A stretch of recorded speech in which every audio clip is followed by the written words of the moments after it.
Aušvicas buvo įsikūręs pietų Lenkijoje, maždaug už 80 km į vakarus nuo Krokuvos. Pagrindinė Aušvico stovykla, Aušvicas I, buvo atidaryta 1940 metais.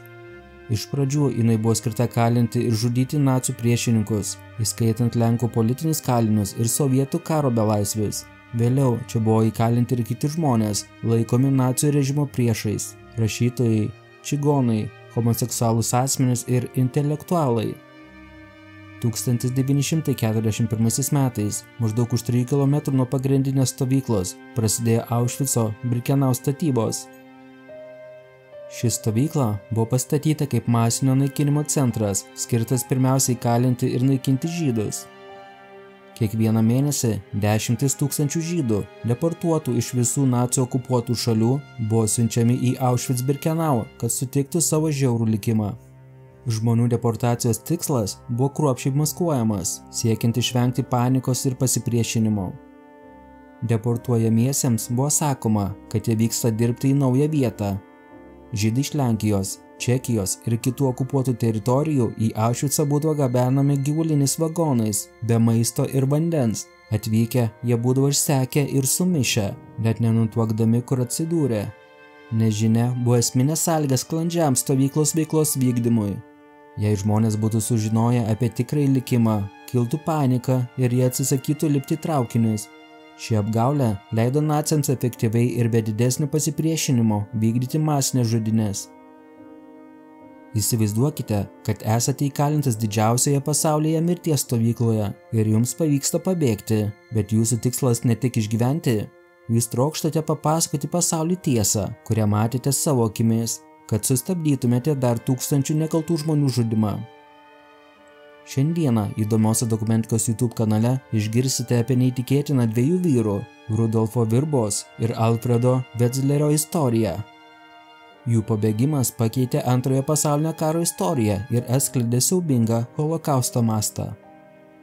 Rudolfas Verba ir Alfredas Wetzleris buvo Aušvico kaliniai beveik 2 metus. Per tą laiką jie tapo liudininkas ir informacijos rinkėjais. Jų misija buvo įspėti pasaulį apie tai, kas iš tikrųjų vyksta už stovyklos spygliuotų vielų. Nuo 1942 m. rugpjūčio iki 1943 m. birželio Rudolfas dirbo Aušvice specialioje valymo komandoje. Ši komanda atvykus traukiniams į geležinkelio atšaką turėdavo ištempti lavonus, tada rūšiuoti visą deportuotų žmonių bagažą ir paruošti išsiuntimų į Vokietiją. 10 mėnesių Rudolfas matė beveik kiekvieno traukinio atvykimą ir įsiminė, iš kur jisai atvyko ir kiek žmonių atvežė.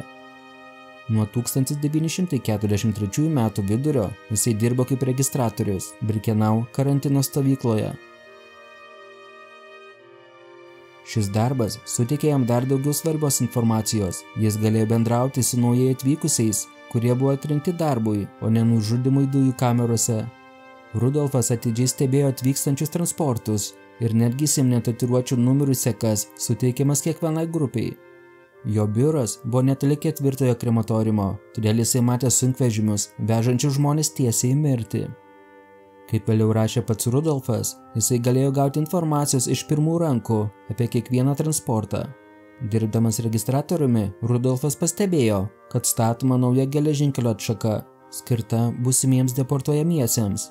Nors SS sargybiniai juokais vadino šį projektą Vengrijos saliamiu, Rudolfas žinojo, kad taip ruošiamasi 100 000 Vengrijos žydų masiniam naikinimui.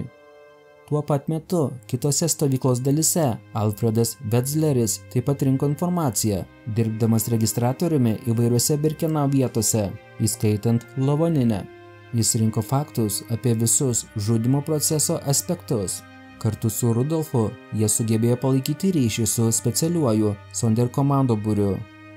Žydais vergais priverstais dirbti dujų kamerose ir krematoriumuose. Šie žmonės, rizikavę savo gyvybę, papasako jiems detalės apie dujų kamerų dydį ir veikimą. Šie faktai kartu su informacija apie nužudytų žydų skaičių ir jų kilmės šalis tapo pagrindiniais jų ataskaitos akcentais. Pabėgimo planas buvo kruopščiai apgalvotas. 1944 m. balandžio 7 d. likus 2 valandoms iki vakarinio patikrinimo, Rudolfas ir Alfredas pasislėpė malkų krūvoje, kuri buvo ruošiama naujos stovyklos dalies statybai. Jų kolegos apibarstė slėptuvę benzinu ir tabaku, kad stovyklos sargybos šunys neužuostų jų pėdsakų. Šią gudrybę jie išmokė iš sovietų karo belaisvių. Patikrinimo metu paaiškėjo, kad trūksta 2 kalinių. Stovyklos sirenos sujudo, o sargybiniai su šunimis pradėjo paiešką. 3 dienas ir 3 naktis jie praleido slėptuvėje, stebėdami paieškas, kol galiausiai balandžio 10 dienos vakare stovyklos valdžia patikėjo, kad pabėgėliai paspruko ir atšaukė paiešką. Ta patį vakarą, 22 valandą, Rudolfas ir Alfredas prasmuko pro sargybos bokštų liniją ir pradėjo savo žygį pietus link Slovakijos, be dokumentų, žemėlapių, kompaso ar ginklo. Jie iš karto patraukė link kalnų, vengdami visų kelių ir takų, ir ėjo tik naktį. Vieną vakarą į juos šaudė vokiečių patruliai, tačiau jiems pavyko pabėgti į mišką. Vėliau jie sutiko lenkų partizaną, kuris juos nuvedė link sienos. Po pavojingos kelionės, balandžio 21 dienos rytą, jie pasiekė Slovakiją ir surado prieglobstį mažame kaime. Slovakijoje Rudolfas Verba ir Alfredas Wetzleris susitiko su žydų lyderiais ir išsamei papasakojo viską, ką matė ir sužinojo. Jų pranešimas apėmė dujų kamerų veikimą, stovyklos žemėlapį ir nužudytų žmonių skaičių. Po kelių savaičių, birželio 6 dieną, 2 kiti Aušvico pabėgėliai, Mordovič ir Rosin, taip pat pasiekė Slovakiją. Jie patvirtino Rudolfo ir Alfredo ataskaitą ir atnešė dar blogesnių žinių.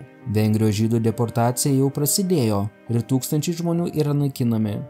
Kaip vėliau teigia Rudolfas, mes matėme pasiruošimą skerdynėms. Mordovic ir Rosin matė patį skerdimą. Šie 2 pranešimai sukrėtė vakarų pasaulį. 1944 m. birželio 2 savaitę Ženevoje gauta informacija visiškai pakeitė sąjungininkų supratimą apie nacių brutalumą. Dėl šių 2 vyrų drąsos pasaulis pagaliau išgirdo tiesą apie Aušvico-Birkenau koncentracijos stovyklą. Jų liudijimas tapo vienu svarbiausių dokumentų, atskleidusių holokausto siaubą. Tai tokia neįtikėtina didžioji Birkenau pabėgimo istorija. Jeigu norite daugiau panašaus turinio apie holokaustą, nepamirškite užsiprenumeruoti mūsų YouTube kanalo ir komentarų skiltyje palikti raktinį žodį "noriu". O dabar iki susitikimo kitame įdomiausios dokumentikos video. Patinka įdomioji dokumentika ir norite daugiau kokybiško turinio, ne tik apie mūsų supantį pasaulį, bet ir apie Lietuvos istoriją? Prisidėkite prie turinio kokybės gerinimo, mus paremdami per Contribui platformą. Nuorodas rasite po kiekvieno video aprašymo. Taipogi galite prisidėti per YouTube ačiū funkciją, pasirinkdami paramos sumą. Jūsų palaikymas leistų mums tobulėti ir vystyti įvairiausių video projektus, tokius kaip Lietuvos miestų istorija. Pažinkime mūsų supantį pasaulį kartu su įdomiaja dokumentika.